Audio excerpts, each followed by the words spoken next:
올 한 해 처음 시작할 때 신년 예배 때 다니엘처럼 뜻을 정하자라는 제목으로 오늘 본문을 가지고 말씀을 시작했습니다. 왜냐하면 올 한 해 표어가 다니엘처럼 현수막을 걷어버려서 기억들이 안 나십니다. 다니엘처럼 뜻을 정하자였습니다. 그래서 신년 예배 때 오늘 이 본문을 가지고 말씀을 드렸고 또 그렇게 시작했고, 그래서 올해 마지막 주일에 무슨 말씀을 드릴까 고민하다가 다시 이 말씀을 묵상하며 이 말씀으로 올 한 해를 정리해야겠다라는 생각을 하게 되었습니다.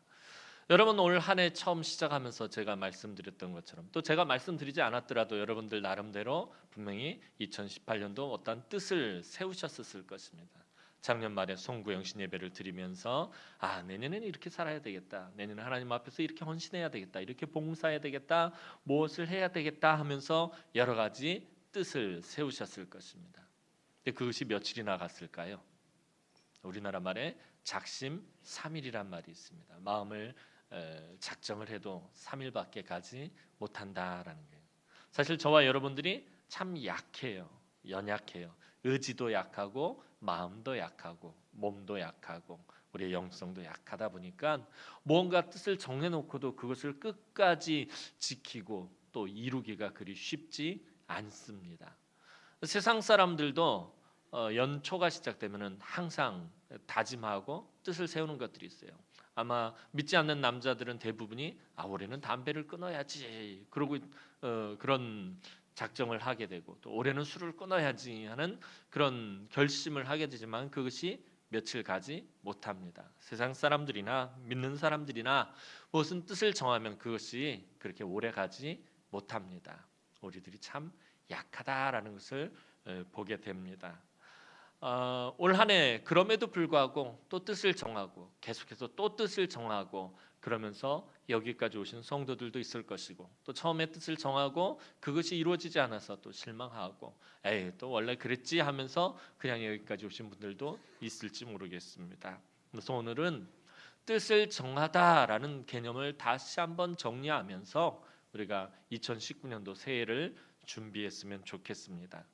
다니엘은 바벨론의 1차 포로 때 이 바벨론의 포로로 끌려오게 되었습니다.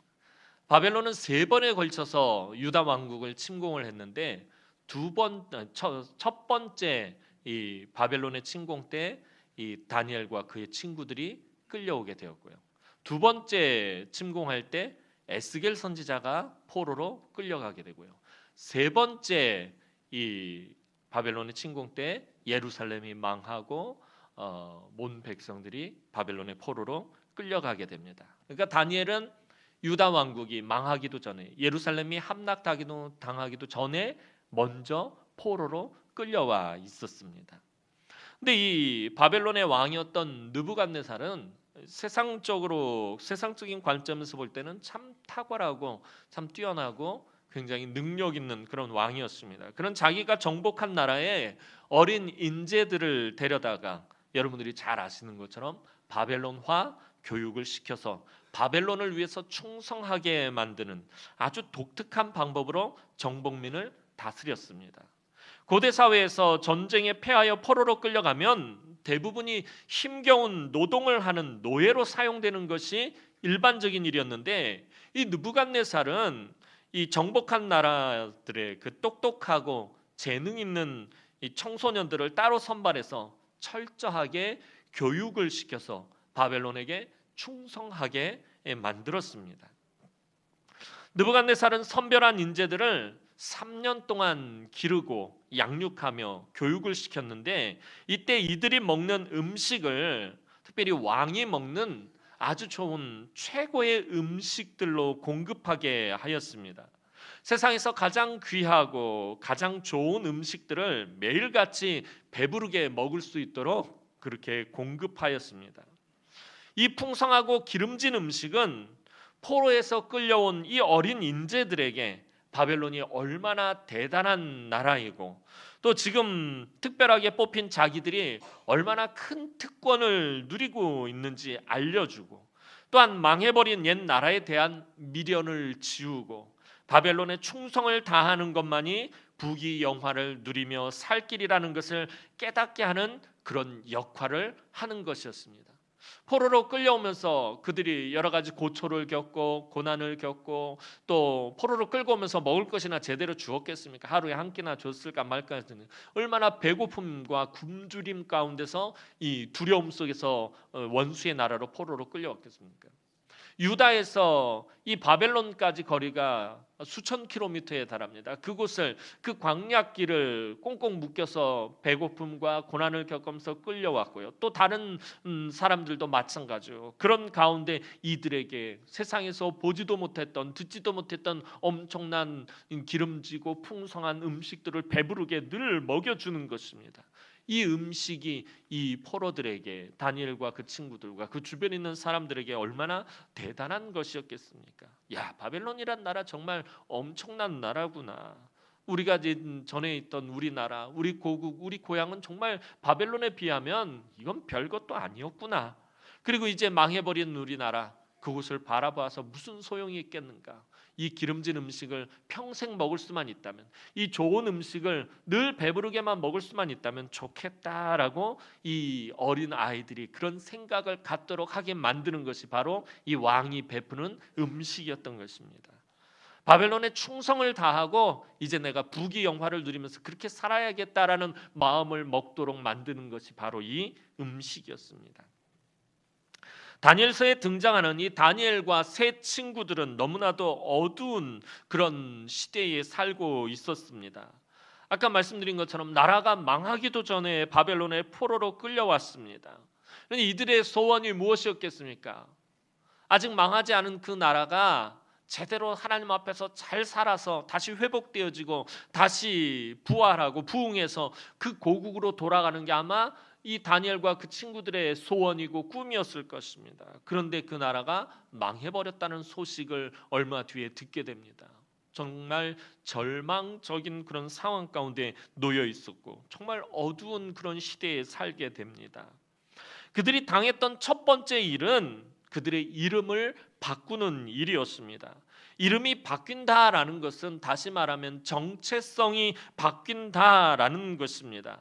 다니엘이란 이름의 뜻은 하나님은 나의 재판장이시다라는 뜻입니다. 얼마나 귀한 이름입니까? 하나님께서 늘 내 삶의 재판장이 되어주시고 내 편이 되어주시고 나를 보호하시고 나를 지켜주신다는 그런 이름입니다. 그런데 바벨론의 포로로 끌려와서는 그의 이름을 강제로 개명당합니다. 옛날에 우리나라가 일제시대 때에 창씨 개명을 일본식으로 이름을 바꾸는 것처럼 이 다니엘도 바벨론식으로 이름을 바꿔버렸습니다. 바벨론의 신인 벨을 나타내는 벨이여 내 생명을 보존하소서라는 뜻의 벨드사살이란 이름으로 바뀌게 되었습니다. 이것은 다니엘에게서 그의 이름과 그의 고향과 그가 섬기던 하나님의 흔적을 지우려고 하는 느부갓네살의 계획이었습니다. 다니엘뿐만 아니라 다니엘의 세 친구들 또 그 외에 여러 곳에서 포로로 끌려온 사람들의 이름을 전부 다 강제로 바벨론식으로 개명당하게 되었습니다. 또 느부갓네살은 이제 본격적으로 이들의 신앙을 공격하기 시작합니다. 두 번째로 그들이 당했던 일은 공급하는 음식으로 그들의 신앙을 공격하는 것이었습니다. 앞서서 말씀드린 것처럼 이들에게 제공되는 왕의 음식은 바벨론뿐만 아니라 온 세계를 통틀어서 최고의 음식이었습니다. 가장 좋은 음식이었습니다. 그런데 문제는 이 음식에 모세의 율법에서 철저하게 금했던 부정한 것들이 가득했다라는 것입니다. 이스라엘 백성들은 율법의 정결법에 따라서 음식을 먹어야 합니다. 먹어도 되는 음식이 있고 먹어서는 안 되는 음식이 있습니다. 그런데 이 느부갓네살 왕이 내려주는 음식에는 모세의 정결법에 다 저촉되는, 다 위반되는 그런 음식들밖에 없었다라는 것입니다. 게다가 이 음식들은 바벨론의 신들에게 바쳐졌던 음식들이었습니다. 그래서 이 음식을 먹으면 우상을 섬기는 일이 되는 것이었습니다. 또한 문제는 뭐였냐면 느부갓네살 왕이 이 음식을 베풀면서 포로로 끌려와서 교육을 받는 자들에게 이 음식을 베풀면서 이 음식을 내릴 때 한 가지 선언을 합니다. 뭐라고 선언을 하냐면 바벨론의 신이 너희에게 우리에게 승리와 축복을 안겨 주었노라 라고 말하면서 그 음식을 베푼다라는 것입니다. 그렇기 때문에 이 음식을 먹으면 어떤 의미가 되냐면 바벨론의 왕과 바벨론의 신들이 자신의 인생을 결정한다라고 인정하는 것이 되어버리는 것입니다.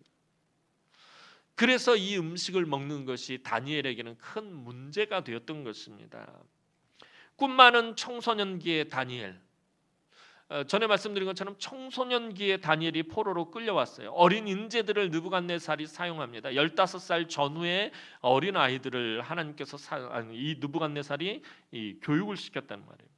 그 시기 얼마나 꿈 많았던 시기였습니까? 꿈 많은 그 청소년기의 다니엘은 고향에서 그 아름다운 하나님의 도성 예루살렘에서의 찬란했을 미래가 하루아침에 끝장나 버렸습니다. 우상을 숭배하는 군대가 쳐들어와서 하나님의 도성 예루살렘과 성전을 파괴하고 성전에서 거룩한 물건들을 탈취하고 그의 친구들과 함께 우상의 소굴로 끌려와서 원수의 나라와 그 나라의 왕을 섬기기 위해서 낯선 언어와 문화와 학문을 억지로 배워야 했습니다. 게다가 거세까지 당하고 환관이 되었습니다.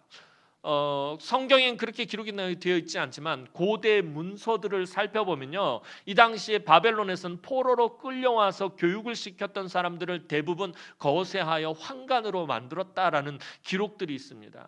그래서 오늘 이 이야기가 기록되어 있는 다니엘서 1장 2장을 잘 살펴보면 다니엘을 돌보는 사람이 애굽에서 지혜로가 많은 그 박사들을 다스리는 박사장이 교육을 시키는 것이 아니라 환관장이 다니엘과 그 주변에 있는 사람들을 교육을 시키는 것을 보게 됩니다. 다시 말하면 다니엘이 이 바벨론으로 끌려와서 환관이 되었다라는 것입니다. 얼마나 정말 비참한 상황 가운데 놓여 있는 것입니까? 다니엘 인생의 꿈은 바로 악몽이 되어버린 것입니다.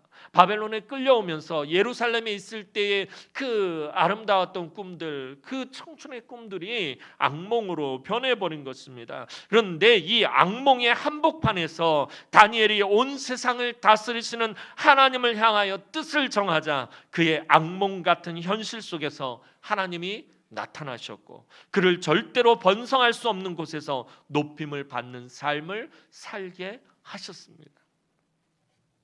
그럼 다니엘이 이토록 비참한 악몽 같은 현실을 이겨내고 바벨론과 바사에서 높임을 받게 된 출발점이 무엇입니까?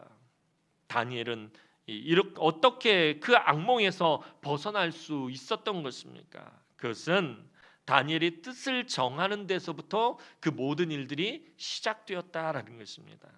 오늘 8절 말씀 보면 다니엘은 뜻을 정하여 왕의 음식과 그가 마시는 포도주로 자기를 더럽히지 아니하리라 하고 자기를 더럽히지 아니하도록 환관장에게 구하니라고 기록되어 있습니다. 포로로 끌려오고 이름도 빼앗기고 바벨론의 교육을 받고 거세까지 당한 상황에서 다니엘이 제일 먼저 한 일은 원망하고 불평하고 한탄하고 먼 고향을 바라보며 눈물을 흘린 것이 아니라 제일 먼저 한 일은 하나님 앞에서 뜻을 정하는 것이었습니다. 이렇게 절망적인 상황에서 왕의 음식이 제공된 것은 사실 다니엘에게는 가장 좋은 기회가 제공된 것이기도 했습니다. 엄청난 특권이 제시된 것입니다. 아까 말씀드린 것처럼 느부갓네살이 이 음식을 베푼 이유가 무엇입니까? 바벨론의 위대함을 보여주고 이 음식을 먹으면서 너희의 고향에 대한 생각을 싹 다 지우고 바벨론에게 충성하면 너희가 부귀영화를 누리고 잘 먹고 잘 살고 편안하게 살 것이다라는 것을 암시하는 것이었습니다. 그것을 제시하는 것입니다. 그런데 이런 절망적인 상황에서 이런 좋은 기회가 제공되고 엄청난 특권이 다니엘에게 제시된 것입니다. 3년만 꾹 참고 그 음식을 먹으며 실력을 쌓고 능력을 키우고 느부갓네살이나 그 외에 높은 사람들의 눈에 띄면 속된 말로 바벨론에서 완전히 팔자가 피게 되는 것입니다. 더 이상 고생하지 않아도 됩니다. 더 이상 고초를 겪지 않아도 됩니다. 고통당하지 않아도 되고 이제는 편안한 삶을 살 수 있습니다. 하지만 다니엘은 항상 하나님이 이 세상의 주권자라는 그런 관점으로 이 세상을 바라보는 믿음의 사람이었습니다. 세상 사람들과 똑같은 눈으로 현실을 바라보지 않았습니다. 바벨론의 이름을 받고 바벨론의 말과 바벨론의 학문과 바벨론의 문화를 배우는 것은 세상 속으로 들어가라는 하나님의 뜻으로 받아들이고 버틸 수 있지만 부정한 음식을 먹는 것은 다른 문제였습니다. 앞에 이름을 바꾸고 그들의 말을 배우고 그들의 학문을 배우는 것이 불가항력적인 요소가 있었다고 한다면 이 음식을 먹는 것은 그나마 자신이 선택할 수 있는 유일한 것이었습니다. 이것이 유일한 선택지였다라는 게 다니엘이 자신의 삶 가운데서 선택할 수 있는 유일한 선택지였다라는 이 말은 다시 말해서 이 선택이 자신의 인생을 완전히 결정한다라는 뜻이었어요. 음식을 먹느냐 마느냐 이 뜻을 정하는 이 선택이 다니엘의 앞으로의 인생을 결정하는 그런 일이었다라는 것입니다. 다니엘이 뜻을 정한 것은 그런데 그리 쉬운 결단 아닙니다. 늘 말씀드리잖아요. 우리 성경에 나오는 우리 믿음의 조상들, 신앙의 선배들을 바라보면서 아브라함이니까 당연히, 요셉이니까 당연히, 모세니까 당연히, 다윗이니까 당연히, 다니엘이니까 당연히 이런 선택을 하고 이렇게 믿음을 지켰지라고 생각하기 쉬운데 다니엘이라고 이게 쉬웠겠느냐란 말입니다. 다니엘도 저와 여러분들과 똑같은 성정을 가지고 있고 똑같은 몸을 가지고 있고 똑같은 마음을 가지고 이 땅에서 살아가는 사람인데 다니엘이라고 이게 쉬운 일이었겠느냐라는 것입니다. 쉬운 일이 결단코 아니었습니다. 자신의 유일한 이 선택지가 목숨을 걸어야만 하는 결단이었습니다. 그런데 우리는 살아가면서 다니엘과는 비교도 되지 않는 작은 대가를 치르는 일도 두려워할 때가 많습니다. 신앙생활하면서 또 우리가 믿음 생활하면서 우리가 교회에서 예배하고 헌신하고 봉사하고 충성하는 일에서 작은 대가를 치르는 일도 두려워하고 무서워할 때가 많습니다. 예수를 믿으면서도 예수를 믿는 일로 내가 손해를 보거나 피해를 받는 것 좋아하지 않습니다. 또한 아주 작은 신앙의 결단을 하는 일조차도 너무나도 많이 주저하고 타협해 버립니다. 헌신할 것인가 봉사할 것인가 이 문제를 놓고도 주저하게 된다라는 것입니다. 내가 편하게 내가 마음대로 신앙생활하는 일을 방해받는 것 싫어합니다. 나 그냥 내 편한 대로 신앙생활하고 싶은데 나 그냥 내 마음대로 신앙생활하고 싶은데 그것을 누군가 간섭하고 방해받고 조언하는 것 이거 싫어합니다. 예수를 믿는다고 하면서 분명하고도 확실하게 해야 할 신앙의 마지노선을 긋는 일이 없다라는 것입니다. 오늘 우리가 신앙생활하면서 마지노선을 긋는 일이 없어요. 우리는 나를 구원하신 하나님, 나를 위해 독생자를 아낌없이 죽기까지 내어주신 하나님을 위해서 내가 할 수 있는 최소한의 일이 무엇인지 분명히 해야 한다는 거예요. 신앙생활 한다는 거, 믿음 생활 한다는 건 그거예요. 나를 위해서 아낌없이 모든 것을 내어주신 하나님을 위해서 내가 그래도 최소한 해야 하는 일이 무엇인가 그 선을 분명하게 긋는 것입니다. 그것을 긋고 살아야 합니다. 나를 위해서라면 이 세상의 모든 것을 다 희생해서라도 움직이실 그 하나님을 위해서 세상에는 절대로 양보할 수 없는 영적 마지노선을 긋고 살아야 합니다. 그것이 다니엘처럼 하나님 앞에서 뜻을 정하는 것입니다. 다니엘은 분명히 왕이 제공하는 음식을 거절하기로 뜻을 정하였습니다. 뜻을 정한다라는 말이 가지는 의미가 무엇입니까? 오늘 이 말씀 사실 우리 굉장히 깊이 고민하면서 묵상해야 되는 말이에요. 뜻을 정한다. 이 뜻을 정한다는 것 단순히 인간적인 결심과 결단만 의미하지 않습니다. 아까 서두에 말씀드린 것처럼 올해는 내가 이렇게 해야지 이렇게 하면서 그냥 단순히 인간적인 결심과 결단을 말하는 것이 아닙니다. 뜻을 정한다라는 것은 자신의 삶의 또 다른 부분을 포기하거나 내려놓는 것까지 포함하는 말입니다. 무슨 말이냐 하면, 예를 들어서 내가 올 초에 시작하면서 하나님 앞에서 내가 올해는 정말 주일 성수를 열심히 해야지 하면서 뜻을 정했다면, 주일 성수에 방해가 되는 요소들은 내 삶 가운데서 내려놔야 한다라는 것입니다. 이 주일 성수에 방해가 되는 것을 여전히 붙잡고 있으면서 내가 하나님 앞에서 주일 성수를 열심히 해야지 뜻을 정한다는 건 있을 수 없다라는 거예요. 뜻을 정한다라는 것은 그것에 반대되는 것을 내려놓는다라는 것을 포함한다라는 것입니다. 주일에 장사를 하고 또 일을 하고 그만큼 얻는 이윤과 이득을 포기해야 한다라는 것입니다. 예배 드리는 시간만큼 일을 하고 예배 드리는 시간만큼 쉬는 건 얼마나 좋습니까? 그 시간만큼의 이윤이나 편안함을 포기하지 못한다면 주일 성수를 온전히 할 수 없습니다. 올 초에 또 성경 통독을 하기로 뜻을 정했다면 성경 읽는 시간에 방해가 되는 요소들을 포기하고 내려놔야 된다는 것입니다. 성경을 읽는 시간에 방해가 되는 드라마 보는 시간을 포기해야 합니다.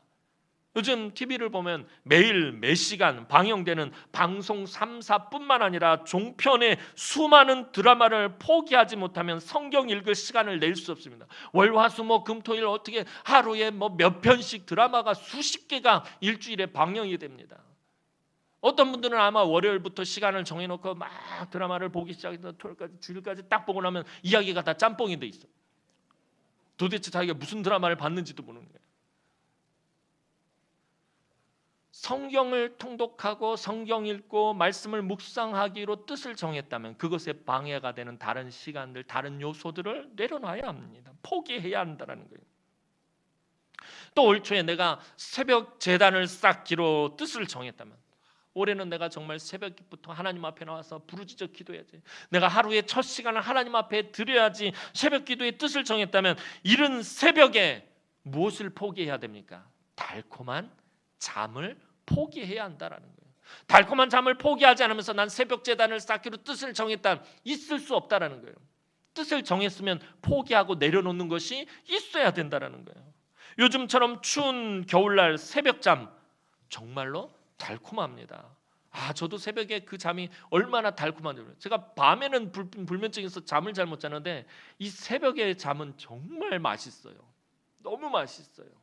근데 새벽에 제단을 쌓으려면 그 새벽잠을 포기해야 합니다. 이 잠을 포기하지 못하면 절대로 하루의 첫 시간을 하나님 앞에 드릴 수 없습니다. 또 올해는 내가 교회의 화평을 이루고 내가 교회의 화평을 이루는 일에 힘을 쓰고 또 내가 우리 성도들 누군가를 용납하고 용서하기로 뜻을 정했다면 그로 인한 내 자존심이나 서운함, 섭섭함, 이기심을 내려놓아야 한다는 것입니다. 여전히 내 자존심을 세우고 잘잘못을 따지고 다른 사람을 정죄하고 비판하고 비난하는 것을 포기하지 못하면 절대로 교회의 화평을 이루지 못하고 또 다른 사람을 용납하고 용서할 수 없다라는 것입니다. 올해 내가 열심히 헌신하고 봉사해야지 하기로 뜻을 정했다면 헌신하고 봉사하는 데 방해가 되는 일들을 포기해야 한다라는 거예요. 무슨 말씀을 드리려고 하는 거예요? 뜻을 정했다라는 것은 반드시 무언가 그 뜻을 정하는 데 방해가 되는 요소들을 포기하고 내려놔야만 한다는 것입니다. 그렇지 않고서는 뜻을 정한 것이 아닙니다. 예전에 어느 책에서 읽은 이야기입니다. 어느 마을에서 사냥대회가 열렸습니다. 옛날에 어떤 마을에서 사냥대회가 열렸는데 1시간 동안 가장 무거운 짐승을 잡는 사람이 우승하는 사냥대회였습니다. 대회가 시작되자 수많은 사냥꾼들이 숲속으로 몰려들어가기 시작했습니다. 한 사냥꾼이 얼마 후에 자기 앞에 토끼 한 마리가 지나가는 걸 봤어요. 옳다구나 하고서는 총을 겨누고선 토끼를 잡으려고 딱 하는데 다른 편에 갑자기 멧돼지 한 마리가 휙 지나가는 것입니다. 이때 사냥꾼은 순간적으로 결정해야 합니다. 어느 것을 잡고 어느 것을 놓아주어야 할지 결정해야 합니다. 왜냐하면 한 번에 2마리를 잡을 수 없기 때문입니다. 토끼를 겨냥하고 있는데 멧돼지가 지나가고 있어요. 결정을 해야죠. 토끼를 잡을 건가 멧돼지를 잡을 것인가. 어느 것을 잡고 어느 것을 놓아주어야 할 것인지 분명히 결정해야 합니다. 그런데 이 사냥대회는 가장 무거운 짐승을 잡는 대회였기 때문에 사냥꾼은 무엇을 잡아야 합니까? 멧돼지를 잡아야 합니다. 그럼 총구를 멧돼지를 향해야 합니다. 그럼 멧돼지를 잡겠다라는 말은, 내 총구를 멧돼지로 향했다라는 말은 또 다르게 표현하면 무슨 말이 됩니까? 토끼를 포기하고 놓아주겠다라는 것을 결정한 것입니다. 뭔가를 잡고 무언가 뜻을 정했다면 뭔가를 놓아주고 무언가를 포기해야 한다라는 거예요. 난 멧돼지도 잡고 토끼도 잡아야지. 그러면 두 사이에서 계속 머뭇머뭇하다 보면 두 마리가 다 도망가 버리고 만다는 거예요. 멧돼지를 잡기로 했으면은 그 말은, 그 결정은 토끼를 놓아주고 토끼를 포기한다라는 말입니다. 뜻을 정한다라는 것이 바로 이런 의미인 것입니다. 가장 중요한 가치를 지키기 위해, 가장 중요한 가치를 차지하기 위해 다른 것을 포기하거나 내려놓는 것, 이것이 뜻을 정하다라는 말입니다. 예전에도 한번 예를 들어서 말씀드렸던 것 같아요. 제가 예전에 서점에 가서 매우 큰 충격을 받았던 책이 한 권 있었습니다.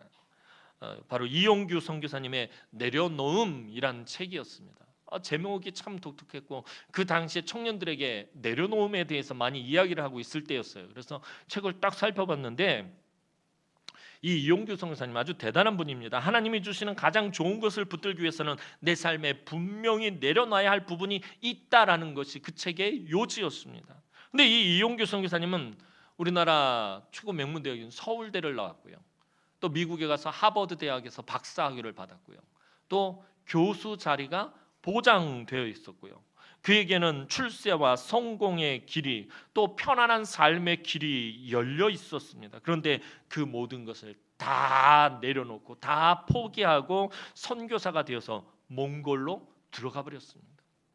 몽골 깡촌으로 그냥 선교사가 되어서 들어가 버렸다는 거예요. 보면서 괜히 뒷목이 잡히는 거예요. 하나님, 이용규 선교사님 정도급 레벨이 되면은 내려놔도 멋있잖아요.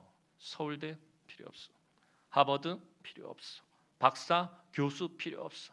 나는 몽골로 갈 거. 얼마나 간지나고 폼납니까? 근데 내 자신을 바라보니까 이건 포기해도 별로 모양새가 안 나는 거예요. 내려놔도 별 그 티가 안 나는 거예요. 이거 하나님 너무하지 않습니까?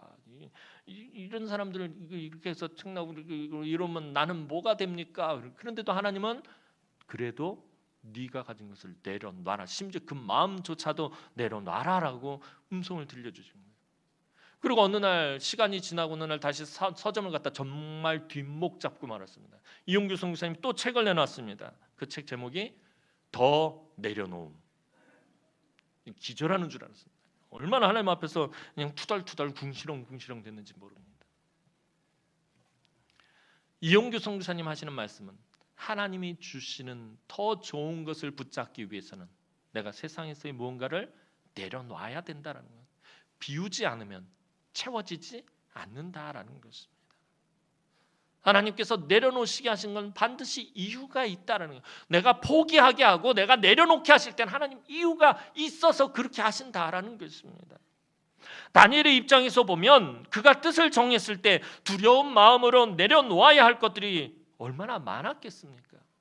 이 음식을 거절했을 때 자기가 두려워하면서 정말 무섭지 않았겠습니까? 그러면서 그도 분명히 내려놔야 할 것들이 있었습니다. 다니엘이 교육받고 있는 장소는 다니엘과 그의 세 친구들만 있었던 것이 아닙니다. 느부갓네살이 정복한 수많은 나라의 젊고 탁월한 인재들이 함께 붙잡혀 와 있었습니다. 여러 나라, 여러 족속, 여러 민족들이 함께 그 자리에 그 젊은 인재들이 모여 있었습니다.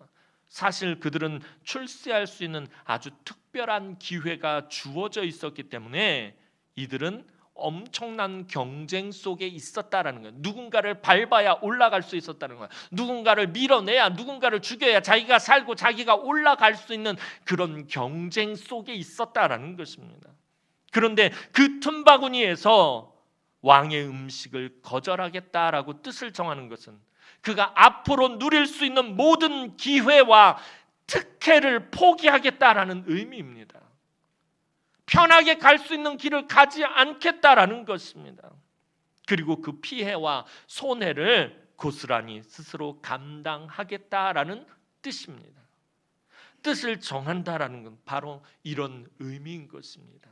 단순히 내가 말로만 올 한해 이렇게 살아야지 이런 것이 아닙니다. 그저 연초에 올해 내가 이렇게 살아야지, 이런 일들을 해야지, 이런 목표를 지켜야지 하면서 말로만 정하는 것이 아니라 말로만 결단하는 것이 아닙니다. 하나님을 위해서 포기하거나 내려놓는 것이 없다면 뜻을 정한 것도 아니고 바르게 믿음 생활하는 것도 아닙니다.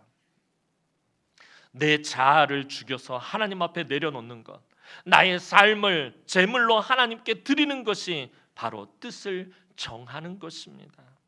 우리가 지금까지 신앙생활하면서 하나님을 위해서 손해보고 피해본 것이 하나도 없다면 그 사람은 하나님께 얻을 것이 하나도 없습니다. 그렇다면 하나님은 왜 우리가 뜻을 정할 때 다른 것들을 내려놓고 포기하게 만드시는 것입니까? 그냥 뜻을 정하고 그 뜻을 이루면서 살면 좋잖아요. 그런데 왜 하나님은 뜻을 정할 때 우리가 다른 것들을 내려놓고 포기하게, 근데 내려놓고 포기해야 되는 것들이 어떤 때는 내 삶에 있어서 정말 중요한 요소들이다라는 거예요. 포기하기 너무 힘들고 어려운 것들을 포기하고 내려놓게 만드신다는, 왜 그런 것입니까? 하나님은 우리가 그것을 기꺼이 내려놓고 포기했을 때 오히려 그것을 얻게 하신다라는 것입니다. 우리가 하나님을 위해서 내려놓고 포기할 때 그것이 진정한 우리의 것이 되게 만드신다라는 것입니다. 그래서 하나님은 우리가 포기하고 내려놓게 만드신다라는 거예요. 먼저 그것을 내가 차지하게 하는 것이 아니라 그것을 포기하고 내려놨을 때, 그리고 내가 비워져서 하나님을 바라봤을 때 하나님은 채워주시고 그것을 얻게 하신다라는 것입니다. 사탄은 항상 우리에게 뭐라고 유혹하는지 아십니까? 사탄이 우리 귀에 속삭이는 것, 너 더 가져, 더 가지라고 유혹을 한다라는 것입니다. 너 더 가질 수 있잖아, 더 편하게 살 수 있잖아, 저것을 더 가지면 네가 더 편하게 살 수 있는데 더 가지라고 유혹합니다. 우리의 유익과 자존심과 만족과 편안함과 인정받는 것을 포기하지 말라고, 내려놓지 말라고, 그것들을 꼭 붙잡고 있으라고 사탄은 유혹한다라는 것입니다. 포기하지 마, 내려놓지 마. 그걸 왜 포기하는데, 그걸 왜 내려놓는데, 네 삶에서 그것이 얼마나 중요한 것인데 너 그거 없으면 살 수 있을 것 같아? 너 그거 없으면 너 제대로 네 삶을 살 수 있을 것 같아? 포기하지 마, 내려놓지 마. 그것을 꼭 붙잡고 있어. 그건 네 거야. 사탄은 우리 귀에 그렇게 속삭인다라는 것입니다. 그것을 내려놓으면 모두 잃어버리게 될 거야. 너 그것을 포기하면 다른 것들을 다 잃어버리게 될 거야. 하나님 앞에 내려놓는 순간 하나님이 모두 다 가져가 버리실 거야. 속삭이면서 우리에게 후히 주시는 하나님의 성품을 의심하게 만든다라는 것입니다. 너 그것을 포기하고 내려놓으면 하나님이 다 가져가실 거야. 넌 아무것도 없게 될 거야. 넌 빈곤한 삶을 살게 될 거야. 너 어려운 삶을 살게 될 거야. 후히 주시는 하나님의 성품, 후히 주시는 그 하나님에 대한 우리의 믿음을 버리게 만든다. 야고보 사도 야고보 1장 5절에서 뭐라고 말씀하십니까? 너희 중에 누구든지 지혜가 부족하거든 모든 사람에게 후히 주시고 꾸짖지 아니하시는 하나님께 구하라, 그리하면 주시리라. 하나님 어떤 분이시라고요? 후히 주시고 꾸짖지 아니하시는 하나님, 그 하나님께 구하라, 그리하면 주신다. 하나님 후히 주시는 분이라고 야고보 사도 말씀하고 있습니다. 누가복음 6장 38절에서 우리 주님도 말씀하십니다. 주라, 그리하면 너희에게 줄 것이니 곧 후히 되어 누르고 흔들어 넘치도록 하여 너희에게 안겨 주리라. 후히 되고 꽉꽉 눌러서 흔들고 꽉꽉 눌러서 차고 넘치도록 후히 주시는 하나님이시다라고 주님도 분명히 말씀하시는데, 사탄은 이런 하나님을 의심하게 만든다라는 거예요. 그러니까 포기하지 마, 내려놓지 마. 오히려 그것을 꼭 붙들고 있어. 그런데 하나님은 반대로 말씀하신다는 거예요. 내려놓으라고 하십니다. 포기하라고 하십니다. 비우라고 하십니다. 더 이상 내려놓을 것도 포기할 것도 없는데 더 내려놓고 더 포기하라고 하십니다. 더 물러날 것이 없는데 더 물러나라고 하십니다. 더 비울 것이 없는데 더 비우라고 합니다. 더 낮아질 곳이 없는데 더 낮아지라고 하십니다. 하나님 왜 그러신 것입니까? 왜냐하면 더 좋은 것을 주시기 위해서라는 것이, 더 좋은 것을 주시기 위해서. 우리가 손에 아무리 좋은 것을 쥐고 있어도 그것을 내려놓지 않으면 그것보다 더 좋은 것을 받을 수 없어요. 내 손에 무언가 쥐어져 있어요. 이게 너무나도 좋아요. 내가 생각할 땐 이게 너무나도 좋아요. 근데 이것을 내려놓지 않는 한 하나님으로부터 더 좋은 것을 받지 못한다라는 것입니다. 그래서 하나님은 그것을 버리라고, 그것을 포기하라고, 그것을 내려놓으라고, 내 손을 비우라고 말씀하시는 것입니다. 우리가 포기하고 내려놓을 때 하나님께 얻는 것은 바로 이 세상이 줄 수 없는 것입니다. 하나님이 우리에게 주시는 것은 이 세상이 줄 수 없는 것들을 우리에게 주신다라는 것입니다. 다윗은 분명히 말합니다. 시편 37편 5절에서 6절 말씀 보면 내 길을 여호와께 맡기라. 그를 의지하면 그가 이루시고 내 의를 빛같이 나타내시며 내 공의를 정오의 빛같이 하시리로다. 잠언 기자도 우리에게 말합니다. 잠언 16장 3절 말씀 보면 너희 행사를 여호와께 맡기라. 그리하면 내가 경영하는 것이 이루어지리라. 사랑하는 성도 여러분, 우리가 이 세상에서 살아가다 보면 수많은 유혹을 만나게 됩니다. 그리고 그때마다 무엇을 선택하고 어느 길로 가야 할지 갈등하게 됩니다. 그리고 그때마다 참 힘들고 어려운 것을 보게 됩니다. 우리가 살면서 편하게 살고 싶지 않은 사람 없을 것입니다. 이 자리에서 나는 편하게 사는 것보다 나는 힘들고 어렵고 고통스럽게 살고 싶어 라고 생각하고 말하는 사람 없을 것입니다. 만약 그렇게 생각하는 사람 있으면 병원에 가봐야 돼요. 이 자리에서 편하게 살고 싶은 건 싫어할 사람 없다라는 것입니다. 부유하고 풍성하고 성공하고 인정받고 사랑받고 박수받으며 살고 싶지 않은 사람 없을 것입니다. 하지만 우리는 편하고 만족하고 마음대로 하고 싶은 대로 사는 길보다 더 가치 있는 것을 선택해야 합니다. 더 본질적이고 더 귀중한 것을 선택해야 합니다. 뜻을 정한다라는 것은 더 본질적이고 더 가치 있고 더 중요하고 더 좋은 것을 선택하기 위해서 포기하고 내려놓는다라는 것입니다.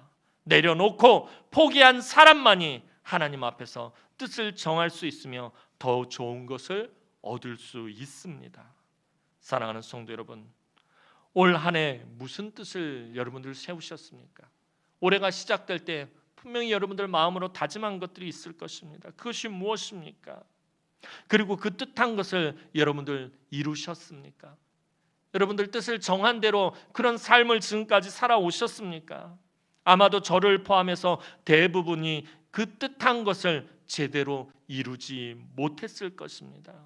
왜냐하면 하나님 앞에서 그것을 이루기 위해 내려놓고 포기한 것이 없기 때문입니다.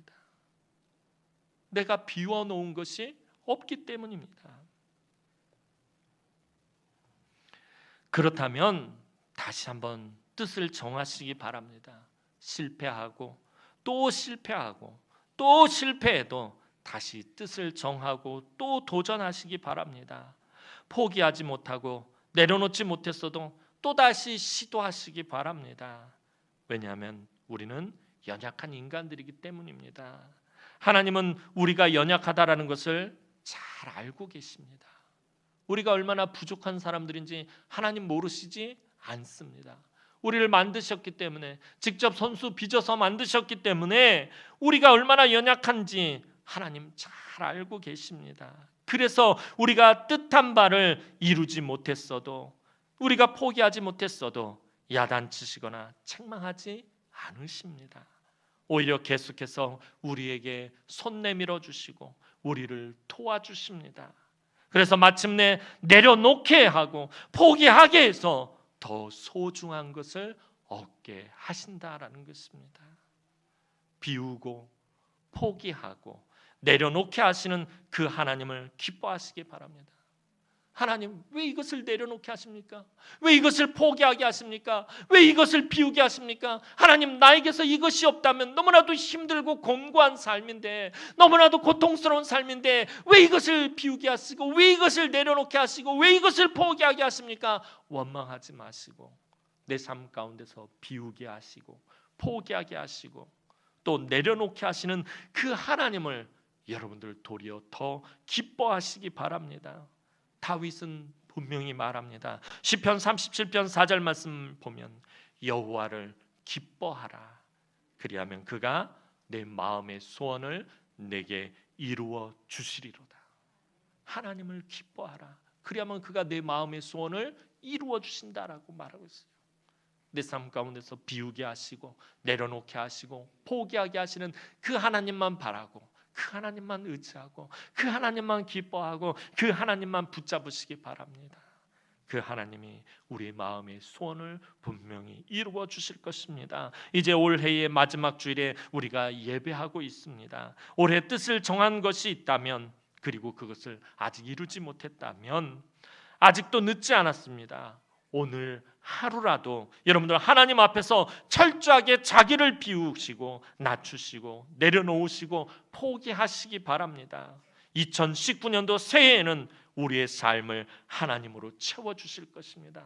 여러분의 삶을 주님으로 가득 채워주실 것입니다. 하나님께서 예비하시고 준비하신 것들로 여러분들의 삶을 부어주실 것입니다. 날마다 하나님 앞에서 온전하게 뜻을 정하고 우리 주님 기도처럼 그 뜻이 하늘에서 이루어진 것처럼 땅에서도 이루어지는 그런 복된 삶을 누리는 우리 사랑하는 주의 귀한 남흥의 성도들이 되기를 주님의 이름으로 축원합니다. 기도드리겠습니다. 사랑과 은혜가 많으신 아버지 하나님, 은혜와 사랑을 진심으로 감사를 드립니다. 올 한 해 우리가 하나님 앞에서 다니엘처럼 뜻을 정하며 시작했지만 이루지 못한 것이 너무나도 많습니다. 우리가 너무나도 연약하고 부족하고 어리석고 미련하여서 하나님 그리하지 못했습니다. 하나님, 그럼에도 우리에게 늘 손을 내밀어 주시고 우리를 위로하시고 우리를 붙들어 주시고 우리에게 은혜를 부어 주셔서 여기까지 왔습니다. 하나님, 늘 하나님만 붙잡으며 하나님만 의지하고 다시 하나님 앞에서 뜻을 정하게 하여 주옵소서. 내가 내 삶에서 하나님을 위해서 내려놓고 포기하고 비워야 할 것들을 하나님 오늘 다니엘처럼 단호하게 비우고 내려놓고 포기하는 삶을 살게 하여 주옵소서. 그래서 하나님께서 예비하신 더 귀한 것, 더 가치 있는 것, 더 소중한 것, 더 본질적인 것, 더 좋은 것을 풍성하게 받아 누리는 사랑하는 주의 귀한 우리 남흥의 권속들이 될 수 있도록 하나님 축복하여 주시옵소서. 감사를 드렸고 예수님의 이름으로 기도하옵나이다. 아멘.